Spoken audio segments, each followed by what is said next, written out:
అందరికీ నమస్తే welcome to TR TV నేను మీ తిరుపతి తెలంగాణ ముఖ్యమంత్రి రేవంత్ రెడ్డి సొంత గడ్డ ఉమ్మడి మహబూబ్ నగర్ జిల్లా గద్వాల కాన్స్టిట్యున్సీలో BRS party working president KTR భారీ బహిరంగ సభ పెట్టి ఆ సభలో రేవంత్ రెడ్డికి సవాల్ విసిరిండు ఆ సభలో రేవంత్ రెడ్డిని ఉద్దేశించి కొన్ని కీలకమైనటువంటి వ్యాఖ్యలు చేసిండు నేను దాదాపు మీకు ఒక 6 వీడియోలు చూపించేటటువంటి కార్యక్రమం చేస్తా కేటీఆర్ ఏం మాట్లాడిండు కేటీఆర్ ఆ సభలో ఏం చెప్పిండు అనేది నిన్న కేటీఆర్ పెట్టినటువంటి సభను రేవంత్ రెడ్డితో పాటు కాంగ్రెస్ పార్టీకి సంబంధించినటువంటి కొంతమంది ఎమ్మెల్యేలు ఎంపీలు మంత్రులు ఎమ్మెల్సీలు కాంగ్రెస్ పార్టీ లీడర్లు కొంతమంది ఫోన్లో చూసిరట టీవీలలో చూసిరట చర్చ పెట్టుకుర్రట అసలు కేసీఆర్ సభే లాస్ట్ అనుకున్నాం కేటీఆర్ సభ పెడితే ఇంతమంది జనాలు వచ్చుడేంది తండోపతండాలుగా జనాలు తరలొచ్చిరు అసలు ఇది షాకింగ్ అని చెప్పి చాలామంది ఫోన్లు చూసి కూడా పరిశాన్ అయ్యారు అనేది కొంత వినబడుతున్నటువంటి వ్యవహారం నిన్న కేటీఆర్ గద్వాల ఎమ్మెల్యే బండ్ల కృష్ణమోహన్ రెడ్డిని ఉద్దేశించి ఒక కీలకమైనటువంటి వ్యాఖ్య చేసేటటువంటి పరిస్థితి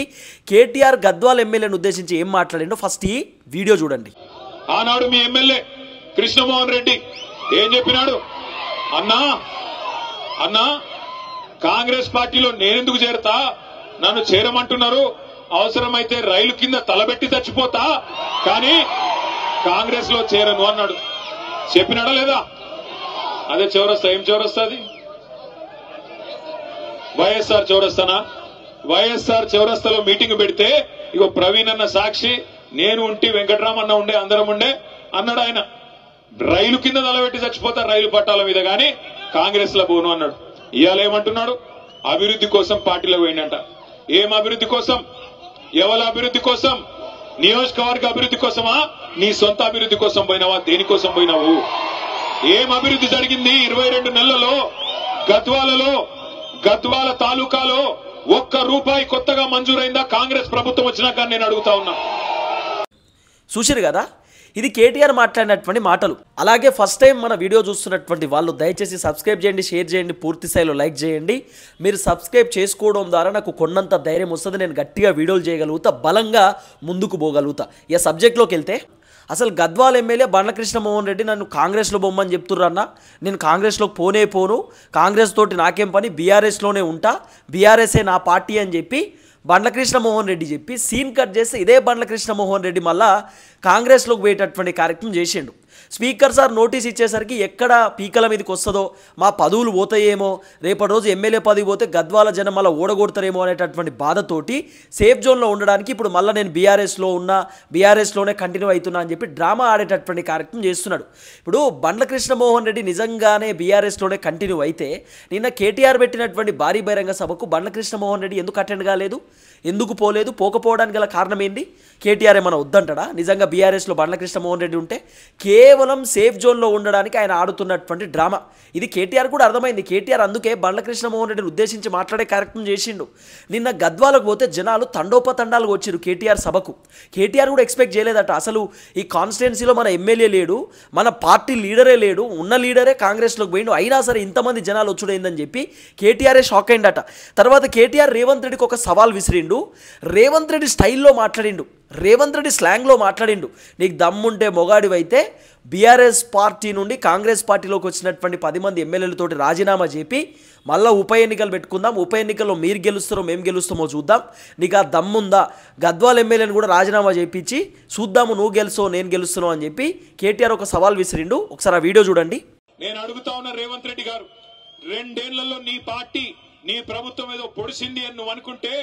దమ్ముంటే నీ భాషలో చెప్తున్నా నాకు భాష ఇట్లా మాట్లాడు ఇష్టం ఉండదు కానీ రేవంత్ రెడ్డికి ఈ భాషలో చెప్తేనే అర్థమవుతుంది అని తెలుసు రేవంత్ రెడ్డి నీకు దమ్ముంటే నువ్వు మగాడి అయితే ఆ 10 మందిని రాజీనామా చెప్పి ఎన్నికల్లో చూసుకుందాం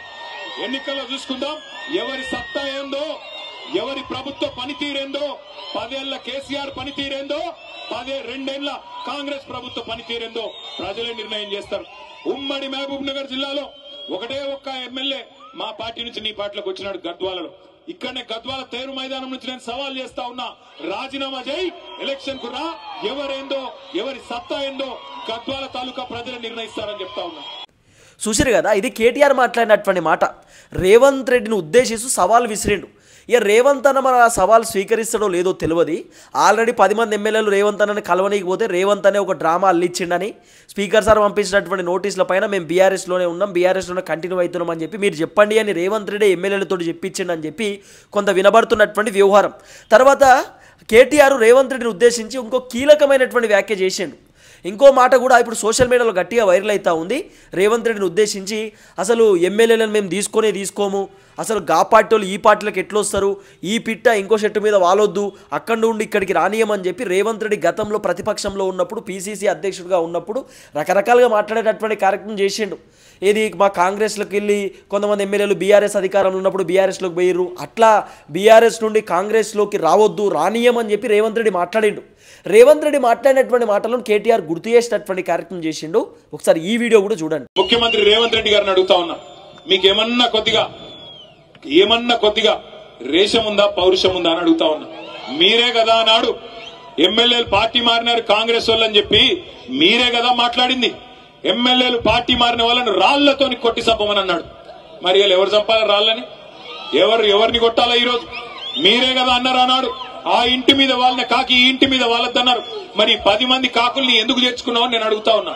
ఈ 10 మంది కాకులు ఇవాళ ఎటు కాకుండా పోయినారు వీళ్ళు. ఇలా గట్టిగా పోయి అడిగినావు అనుకో నువ్వు ఏ పార్టీ అని. ఇప్పుడు 2 లింగాలు ఉంటాయి నాకు తెలిసి అయితే, ఒకటి భూలింగం, రెండోది స్త్రీలింగం, అంతేనా? ఇప్పుడు మరి ఏ లింగాలు వీళ్ళు, ఎవరు వీళ్ళు? ఎటుగాని పరిస్థితిలో ఇరుక్కొని పోయినారు. ఏ పార్టీ చెప్పలేరు, ఎమ్మెల్యేలో కాదో చెప్పలేరు. స్పీకర్ కాడ ఒక మాట, ప్రజల కాడ ఒక మాట, బయటికి వస్తే ఒక మాట, ముఖ్యమంత్రి కాడికి వస్తే కాలు మొక్కేది. గిందుక మిమ్మల్ని గెలిపించింది. తప్పకుండా అందుకే గద్వాల చైతన్యం ఉన్న ప్రాంతం, తప్పకుండా మీ చైతన్యాన్ని చూపెట్టాలి. చూసిరు కదా, ఇది కేటీఆర్ చెప్పినటువంటి మాట. రేవంత్ రెడ్డి మాట్లాడినటువంటి మాటలనే కేటీఆర్ గుర్తు చేసేటటువంటి కార్యక్రమం చేసిండు. ఎక్కడ రేవంత్ అన్న మర్చిపోయిండో, రేవంత్ అన్న గుర్తుండే కదా, ముఖ్యమంత్రి కదా, రకరకాల పనులు ఉంటాయి అన్నకు, కాబట్టి మర్చిపోయిండేమో అని చెప్పి కేటీఆర్ గుర్తు చేసేటటువంటి కార్యక్రమం చేసిండు. తర్వాత 10 మంది ఎమ్మెల్యేలకు సంబంధించినటువంటి వ్యవహారంలో ఎట్టి పరిస్థితులలో ఉప ఎన్నికలు వస్తాయి, సుప్రీంకోర్టు చాలా సీరియస్గా ఉన్నారు, ఎన్ని చేసినా కూడా ఉప ఎన్నికలు పక్కా అని చెప్పి కేటీఆర్ మాట్లాడినటువంటి మాటలు కూడా ఇప్పుడు సోషల్ మీడియాలో వైరల్ అవుతుంది. పక్కా ఉప ఎన్నికలు వస్తే ఎవరు ఆపిన ఆగదు అని చెప్పి కేటీఆర్ చెప్పినటువంటి మాట. ఒకసారి ఈ వీడియో కూడా చూడండి. ఒక్కటి చెప్తా ఉన్నా, యాద పెట్టుకోండి. ఇవాళ ఒకటి మాత్రం పక్కా, ఎవరు ఎన్ని ఎత్తుగడలేసినా, ఎన్ని రకాల చిలిపి ప్రయత్నాలు చేసినా, ఎన్ని సన్నాయి నొక్కులు నొక్కినా సుప్రీంకోర్టు యమా సీరియస్ గా ఉన్నది. ఈ 10 మంది ఖచ్చితంగా రాజీనామా చేయక తప్పదు, ఉప ఎన్నికలు రాక తప్పదు. రాబోయే 9 మాసాల్లో, 6 నుంచి 9 మాసాల్లో ఇదే గద్వాల తాలూకాలో తప్పకుండా తిరిగి ఉప ఎన్నిక రాబోతా ఉంది. బుద్ధి చెబుదామా పార్టీ మారిన ఎమ్మెల్యేకు? చెప్దామా? వెనకాల నుంచి గట్టిగా నిలబడాలి. చెప్దామా? బుద్ధి లేదా? మళ్ళా కేసీఆర్ గారు ముఖ్యమంత్రి కావాలన్నా అవుతా? కావాలంటే నేను మిమ్మల్ని కోరేది ఒకటే, దయచేసి పెద్ద నాయకులు పోయిండొచ్చు కాక, కానీ ఇవాళ ఒక్కొక్కరుగా మన నాయకులు శక్తివంతంగా పనిచేస్తా ఉన్నారు. చూసిరు కదా, ఇది కేటీఆర్ చెప్పినటువంటి మాట. 10 మంది ఎమ్మెల్యేలు కింద పడ్డా మీద పడ్డా ఏం చేసినా ఎటు పోయినా పక్క ఉప ఎన్నికలు వస్తాయి, దాంట్లో వేరే ఆప్షన్ లేదు అని చెప్పి కేటీఆర్ చెప్పినటువంటి ఒక కీలకమైనటువంటి వ్యవహారం. ఇవన్నీ మాట్లాడింది గద్వాల్లో, అంటే రేవంత్ రెడ్డి సొంత గడ్డపైన మాట్లాడిండు. రేవంత్ రెడ్డి ఉమ్మడి జిల్లాలో మాట్లాడినటువంటి మాటలు ఇవన్నీ కూడా రేవంత్ అన్నే పరిశాన్ అయిందట. కేటీఆర్ గిట్లా మాట్లాడుతుండే ఏందని చెప్పి రేవంత్ అని ఒకేసారి ఉలిక్కి పడ్డడానికి కూడా కొంత వినబడుతున్నటువంటి వ్యవహారం. తర్వాత కేటీఆర్ యూరియా గురించి మాట్లాడిండు. కేటీఆర్ ఇట్లా కాన్వాయ్లో వస్తుంటే గణపతి పాప మోరియా కావాలయ్య యూరియా అని చెప్పి అక్కడ ఉన్నటువంటి యువత కొంతమంది మొత్తుకున్నారు. కేటీఆర్ని చూస్తూ మరి మాట్లాడిరు, అన్న మాకు యూరియా బత్తాలు లేవు, ఇబ్బంది అవుతుంది, యూరియా నువ్వన్న తెప్పి అన్న అని చెప్పి కేటీఆర్ని అడుగుతురు. కేటీఆర్ చలించిపోయి ఆయన మాట్లాడేటటువంటి కార్యక్రమం చేసిండు. యూరియా గురించి కేటీఆర్ దాదాపు 1 నిమిషం మాట్లాడిండు. ఆ బయట చూడండి. ఇవాళ నేను ఇక్కడికి వస్తుంటే ఒక తమ్ముడు అలంపూర్ కాడ బండి మీదకి వెళ్ళి అరుస్తున్నాడు గట్టిగా, గణపతి బప్ప మోరియా కావాలయ్యా యూరియా అంటున్నాడు. గణపతి బప్ప మోరియా కావాలయ్యా యూరియా. ఎటువంటి దినం వచ్చిందంటే యూరియా కూడా బుక్కుతున్నారు కాంగ్రెస్ వాళ్ళు, దొంగనాయాలు యూరియా కూడా అమ్ముకుంటున్నారు. బ్లాక్ మార్కెట్ లో అడ్డంగా దొబ్బుకొని పోయి రైతులకు ఇయ్యకుండా రైతులనేమో 4-5 రోజులు అక్కడ వానలో ఎండబెట్టి వానలో తడిచేటట్టు చేసి అది కూడా బ్లాక్ మార్కెట్ లో అమ్ముకుంటున్న దుర్మార్గులు రైతుల యూరియా అమ్ముకుంటున్నారు. పిల్లల గ్రూప్ 1 ఉద్యోగాలు కూడా అమ్ముకున్నారు.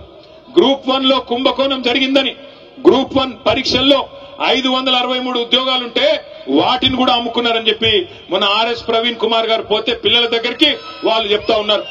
ఒక్కొక్క ఉద్యోగం డిప్యూటీ కలెక్టర్ ఉద్యోగం 3 కోట్ల రూపాయలకు అమ్ముకొని మొత్తం 563 ఉద్యోగాలంటే దగ్గర 1700 కోట్ల రూపాయలు ఇలా దండుకున్నారు కాంగ్రెస్ నాయకులు. పిల్లల ఉద్యోగాలు అమ్ముకుంటారు, రైతుల యూరియా అమ్ముకుంటారు, నమ్ముకున్న ప్రజల్ని ఇలా నట్టేట ముంచి. చూసిరు కదా, ఇది కేటీఆర్ మాట్లాడినటువంటి మాట యూరియా గురించి. యువత అక్కడ యూరియా గురించి అడుగుతుంటే కేటీఆర్ చెప్తున్నాడు, ఇట్లా రేవంత్ రెడ్డి ప్రభుత్వంలో ఉన్నటువంటి కొంతమంది దొంగలు యూరియాలు కూడా అమ్ముకుంటున్నారు, బ్లాక్లో బత్తాలు అమ్ముకుంటున్నారు అని చెప్పి కేటీఆర్ చెప్పినటువంటి మాట. తర్వాత గ్రూప్ 1 గురించి కూడా కేటీఆర్ మాట్లాడిండు. గ్రూప్ 1 ఎగ్జామ్ గురించి సో అవకతవకలు జరిగిన ఈ ఎగ్జామ్స్లో కరెక్షన్ మళ్ళీ చేయాలని చెప్పి కోర్టు కూడా ఈ మధ్యకాలంలో తీర్పు ఇచ్చినారు. ఒకవేళ మీరు కరెక్షన్ చేయకపోతే మళ్ళీ ఎగ్జామ్స్ పెట్టండి అంటూ కూడా కోర్టు తీర్పు ఇచ్చినటువంటి దాఖలాలు మనం చూసినాం. సో కేటీఆర్ గ్రూప్ ఎగ్జామ్స్ గురించి కూడా మాట్లాడేటటువంటి కార్యక్రమం చేసిండు. కేటీఆర్ ఏం మాట్లాడిండో ఒకసారి వీడియో చూడండి. గ్రూప్ 1 లో కుంభకోణం జరిగిందని, గ్రూప్ 1 పరీక్షల్లో 563 ఉద్యోగాలుంటే వాటిని కూడా అమ్ముకున్నారని చెప్పి మన ఆర్ఎస్ ప్రవీణ్ కుమార్ గారు పోతే పిల్లల దగ్గరికి వాళ్ళు చెప్తా ఉన్నారు. ఒక్కొక్క ఉద్యోగం డిప్యూటీ కలెక్టర్ ఉద్యోగం 3 కోట్ల రూపాయలకు అమ్ముకొని మొత్తం 563 ఉద్యోగాలంటే దగ్గర 1700 కోట్ల రూపాయలు ఇలా దండుకున్నారు కాంగ్రెస్ నాయకులు. పిల్లల ఉద్యోగాలు అమ్ముకుంటారు, రైతుల యూరియా అమ్ముకుంటారు, నమ్ముకున్న ప్రజల్ని ఇలా నట్టేట ముంచి. చూసిరు కదా 6 వీడియోలు, మొత్తం 6 వీడియోలు నేను మీకు చూపించేటటువంటి కార్యక్రమం చేసిన. కేటీఆర్ ఈ విధంగా మాట్లాడేటటువంటి కార్యక్రమం చేసిండు. రేవంత్ రెడ్డి సొంత గడ్డపైన, రేవంత్ రెడ్డి సొంత జిల్లాలో మాట్లాడేటటువంటి కార్యక్రమం చేసిండు, ఉమ్మడి మహబూబ్ నగర్ జిల్లాలో.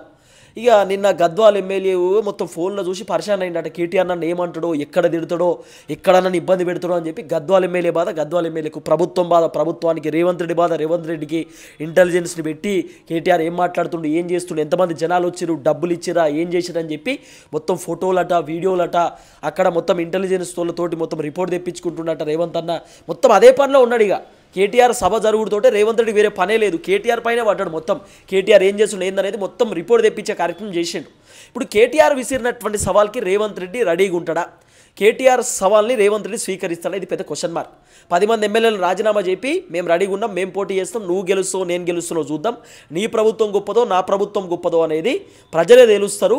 బీఆర్ఎస్ ఉన్నప్పుడు బాగుందా, కాంగ్రెస్ ఉన్నప్పుడు బాగుందా అనేది ఉప ఎన్నికలలో అర్థమవుతుంది. ఉప ఎన్నికలు పెట్టు అని చెప్పి కేటీఆర్ చెప్తున్నటువంటి మాట. ఒకవేళ ఉప ఎన్నికలు రేవంత్ రెడ్డి పెట్టకపోయినా ఉప ఎన్నికలు ఆగదు, పక్కా ఉప ఎన్నికలు ఉంటాయి అనేది కేటీఆర్కి సంబంధించినటువంటి వర్షన్. చూద్దాం ఏం జరగబోతుందో. దయచేసి వీడియో అందరికీ షేర్ చేసేటటువంటి కార్యక్రమం చేయండి.